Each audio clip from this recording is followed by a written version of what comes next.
Today I'm sharing with you how I built this beautiful bedside table. I had a lot of wood to cut for this project, and I didn't want to do that in my apartment, so I was really happy when the folks at Works offered to send me their Pegasus work table to try. It's really sturdy but not that heavy to carry. Perfect to set up my temporary workshop in the alley. When I started building this table, I only had a rough idea of the design and how I was actually going to build it. My design was loosely inspired by this stunning $800 table from CB2. I say loosely because I was building my table from this big pile of unused wood I had and very basic tools. The first thing I did was cut the pieces for the base and the top of the table out of 3/4 inch thick plywood. The Pegasus table comes with its own clamps, which is perfect because they always come in handy. I use them to secure the guide that will help me make straight cuts. It was fun to try the Works circular saw for the first time. It's different than any other circular saw that I've used before because you can line up the saw directly along the guide, something that you can't do with other circular saws. And this makes it much faster to set up for each cut, which is a really good thing for this project because I had a lot of cutting to do, including many pieces out of 1x4 and 1x3 boards.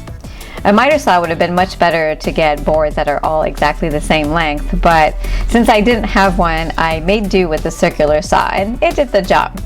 I brought the wood back inside to put some iron-on wood edging to cover up the sides of the plywood and the ends of the pine boards. I sanded all the edges and started assembling everything.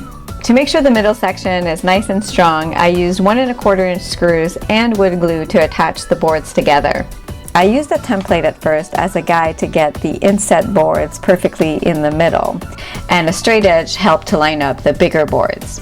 I also staggered the screws to make sure that they didn't hit the screws from the previous board that I attached. It's a good idea to wipe up any excess glue as you're building. It's a lot easier to do that than to have to sand it down later.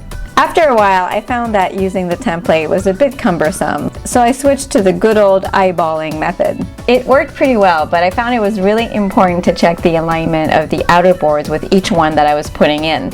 As the tower was taking shape, I got this idea that it would be really interesting to create a curve with boards of different lengths instead of having them all be the same. I was pretty excited about trying out this new idea, so I put the building of this version on hold and went outside to cut the wood that I needed. This time for cutting, I used a longer piece of wood as a guide, and that made it easier to glide the saw across the narrow boards.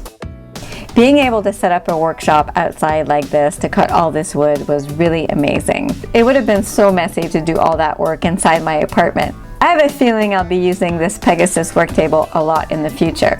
I'll leave a link in the description below if you want more info on it, and I'll also have a discount code there that you can use to get 10% off and free shipping on the Works website.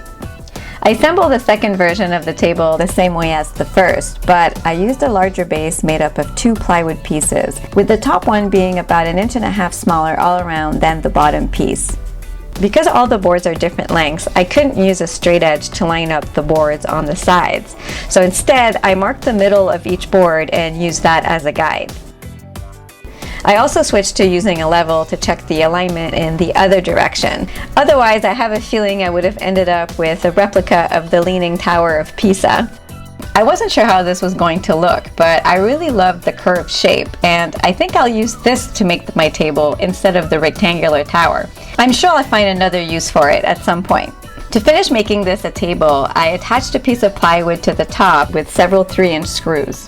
Then I flipped the table and attached it to 2 pieces of plywood that are the same size as the base. It was very satisfying to take this pile of unused wood and make something useful and beautiful out of it. I was thinking of painting the table black, but now that I see it in the room, I'm thinking of leaving it natural and just staining it. Help me decide and let me know in the comments what you would do. I'll be sharing the rest of my bedroom makeover in a video coming out really soon.